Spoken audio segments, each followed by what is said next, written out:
Meus irmãos, a paz do Senhor Jesus, sejam todos muito bem-vindos aqui no canal Ponto de Partida. Chegamos na lição de número 7 da nossa revista Betel Dominical da editora Betel.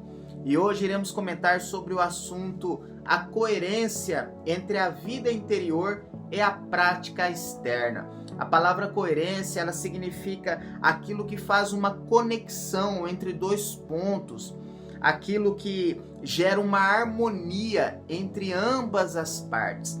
Será que a nossa vida interior está gerando uma harmonia com a nossa prática externa, com aquilo que nós fazemos? É isso que nós iremos comentar hoje na nossa pré-aula da revista Betel Dominical. Você que pode, curva sua cabeça e, como de costume, vamos falar com o nosso Pai. Pai, obrigado pela oportunidade que o Senhor nos concede. E eu peço que o Teu Santo Espírito venha nos ensinar aquilo que precisamos aprender. É o que eu te peço e te agradeço em nome do Senhor Jesus. Amém. Vamos lá, meus irmãos. Texto áureo. E tudo quanto fizerdes, faze-o de todo o coração, como ao Senhor, e não aos homens. Colossenses 3:23, palavras do apóstolo Paulo. Meus irmãos, tudo que nós formos fazer, tudo que nós fazermos em prol do reino, fazermos na igreja, tudo nosso trabalho, tudo aquilo que nós vamos realizar na obra do Senhor, faça, meu irmão, conforme as tuas forças, faça conforme o teu coração, faça de uma maneira que você possa olhar para aquilo e dizer: não há nada que eu poderia melhorar, tudo que estava ao meu alcance para fazer, eu fiz. Eu tenho um princípio que eu carrego comigo. Tudo que eu vou fazer na obra do Senhor, na igreja, qualquer trabalho que eu vou exercer, eu faço como se fosse a última vez. Eu desempenho aquela função pensando que ao terminar aquela função, a terminar de executar aquela tarefa, aquele papel, o Senhor Jesus pode me chamar para estar com Ele. E aí Ele vai me mostrar o último culto, o último trabalho que eu exerci na casa dEle. Será que ao eu ver este filme, assistir esse filme, ao eu ver esse meu último trabalho, será que eu vou ter o sentimento de satisfação ou eu vou pensar, tem algo que eu poderia melhorar? Será que ao eu ver o meu último papel desempenhado na obra do Senhor, o meu último trabalho, eu vou ficar satisfeito com aquilo ou eu vou pensar, eu poderia ter feito melhor? Meu irmão, faça conforme as suas forças. Faça o seu melhor, não o melhor que os outros esperam, mas o seu melhor, até que o seu melhor seja melhorado por você mesmo. E com a prática, você venha entregar aquilo que ao seu agrado, agrade também ao Senhor Jesus. Aquilo que você possa olhar e pensar, não há nada que eu poderia fazer. Verdade aplicada.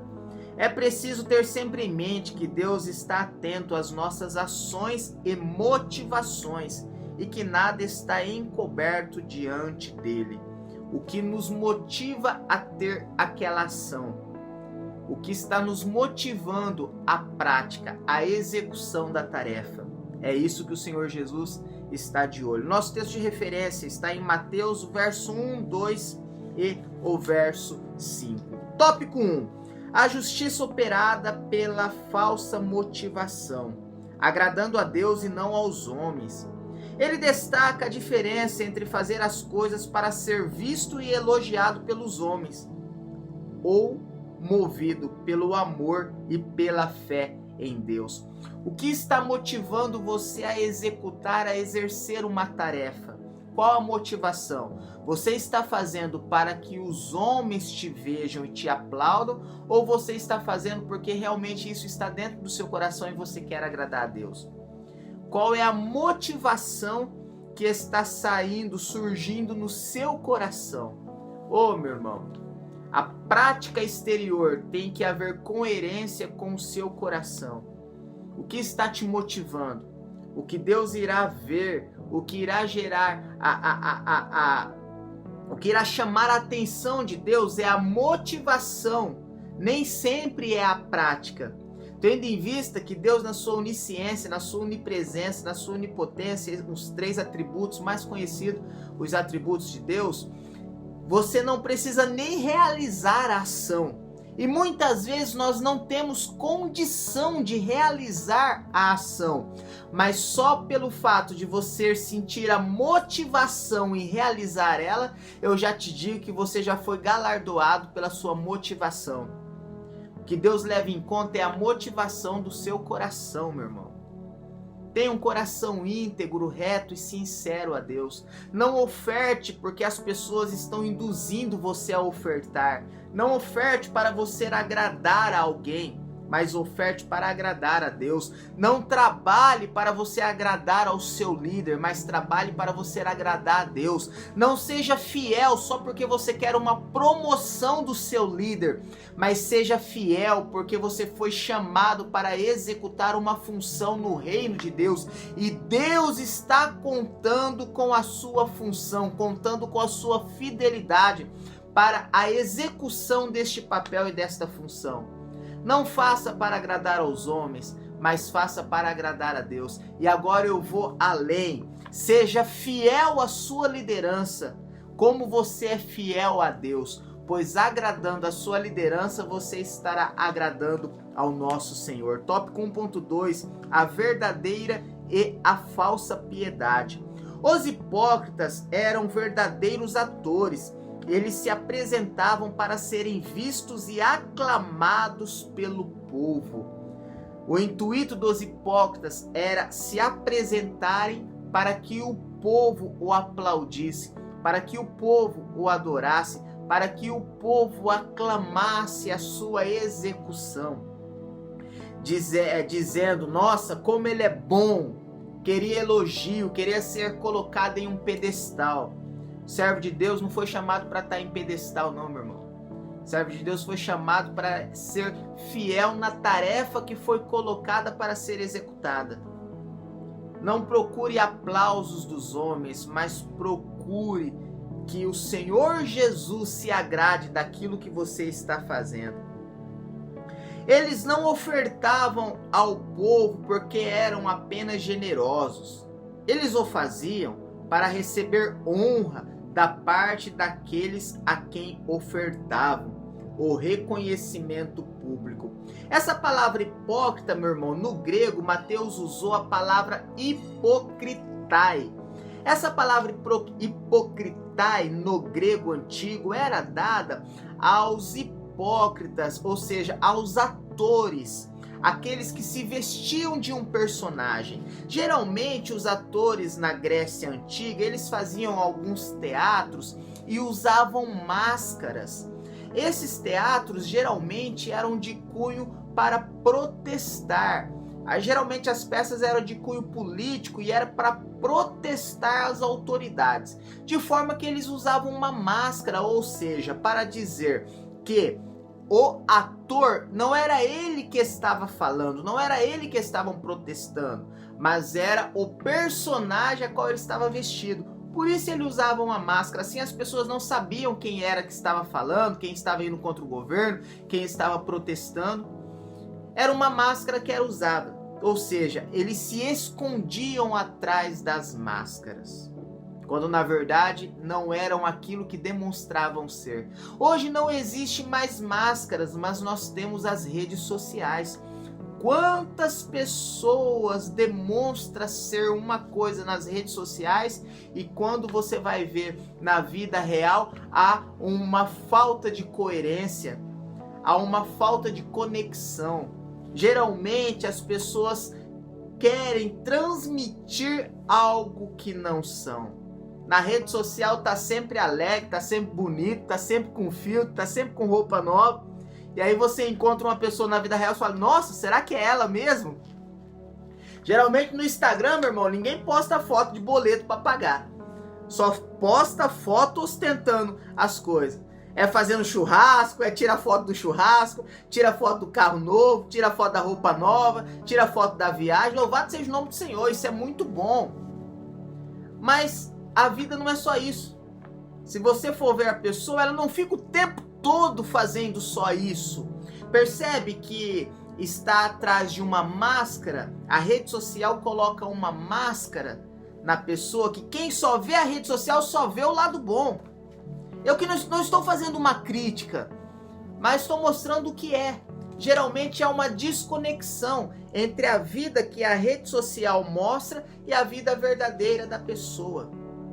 Ou seja, o que os hipocritais na Grécia Antiga praticavam. Se escondiam atrás de personagens. 1.3 Ofertando em secreto. Jesus disse que o secreto revela o secreto. Deus nos oferece gratuitamente quando agimos de boa vontade para com o próximo. Mateus 6,13. Meu irmão, quando você for ofertar, não oferte só para agradar. Não oferte só para que as pessoas vejam que você está ofertando. Oferte em secreto. Trabalhe em secreto. Faça em secreto. Leva a cesta básica e abençoe a vida de quem você sabe que precisa em secreto. Não há necessidade de você expor aquilo que a mão direita faz. O que a mão direita faz, a mão esquerda não precisa ficar sabendo.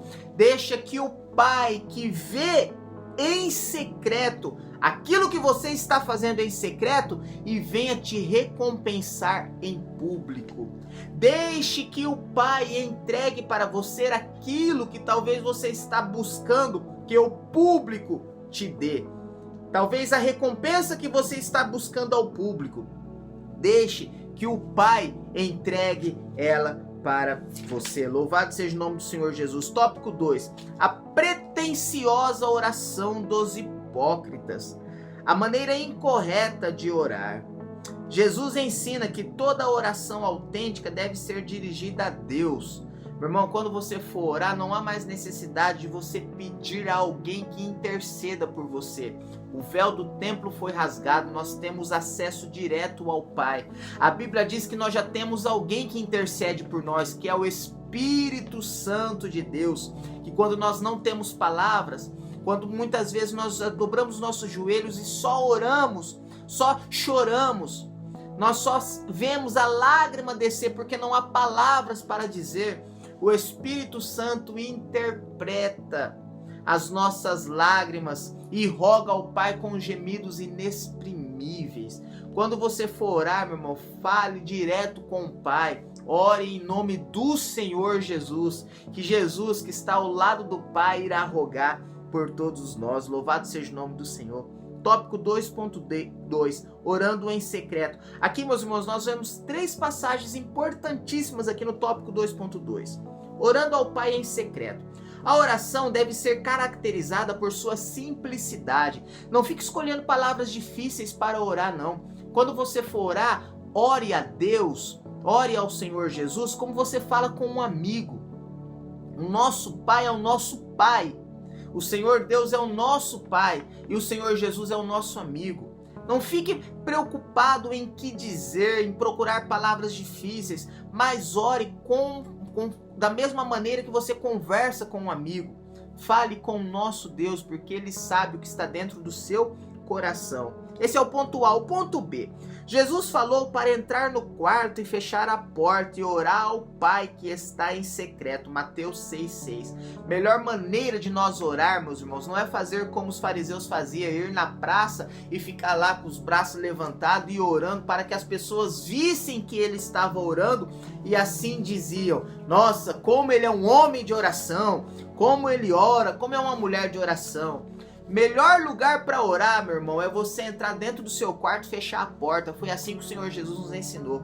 Orar no monte é muito bom, orar na igreja é melhor ainda. Mas o que Jesus deixou para nós é entrar dentro do quarto, fechar a porta e falar com Ele em secreto. Porque o nosso Pai que ouve em secreto irá responder aquilo que você precisa. Tanto em secreto, e se ele achar por bem, ele pode responder em público e te entregar aquilo que você precisa. E a parte C que eu encontrei dentro desse tópico 2.2 diz assim: as vitórias que se materializam no mundo físico sempre passam por um período secreto na presença de Deus. Hebreus 11:6. Lembra que eu já comentei que nós movimentamos o mundo espiritual através das nossas palavras? Começa a verbalizar nas orações aquilo que você precisa, o milagre que você precisa, a porta aberta que você precisa, a libertação que você precisa. Verbalize, meu irmão, aquilo que você tanto almeja, que irá acontecer primeiro no mundo espiritual, e do mundo espiritual o Senhor Jesus irá trazer para o mundo físico e trazer a nossa vida. Louvado seja o nome do Senhor Jesus. Orando sem vãs repetições. Jesus se refere às palavras vãs como sem sentido. Não fique repetindo a mesma coisa sempre, não, meu irmão. É melhor você ser objetivo em uma oração de 1 minuto do que ficar 1 hora repetindo a mesma coisa e falando sem sentido. Quando você for orar, seja sincero, seja objetivo na sua oração. Ore aquilo que realmente precisa, que o Senhor Deus irá entender a sua necessidade. Não é por muito falar que o nosso Deus irá nos ouvir, mas é na sinceridade do coração, é na coerência entre o nosso coração e as nossas palavras. E no tópico 3 ele vai falar sobre o jejum que agrada a Deus. Qual é o jejum que agrada a Deus? É o jejum sincero, é o jejum que tem um objetivo. Não é aquele jejum que nós fazemos para que as pessoas vejam que nós estamos jejuando, ficando com o rosto triste, com o rosto abatido. Meu irmão, muito cuidado em você expor aquilo que você faz no jejum. Quando nós jejuamos para Deus, não jejuamos para os homens. Os homens não têm a melhor intenção, não há o melhor motivo em nós falarmos para os homens a forma ou quanto tempo nós estamos jejuando.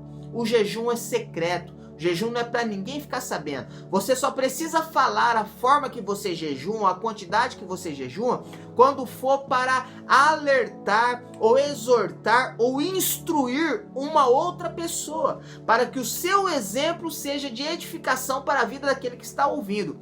Se não for para edificar, se não for para ensinar, não for para exortar, não há necessidade de você expor a forma que você jejua. Jejue para o Senhor Jesus. Jejue para o seu Deus, que o seu Deus é quem vai te recompensar. Conclusão: todo aquele que passou pela experiência de um novo nascimento ao praticar esmola, oração e jejum, deve fazer com todo o seu ser envolvido, coração, mente e corpo, refletindo assim a fé, a devoção e o amor a Deus, visando a glória do Pai.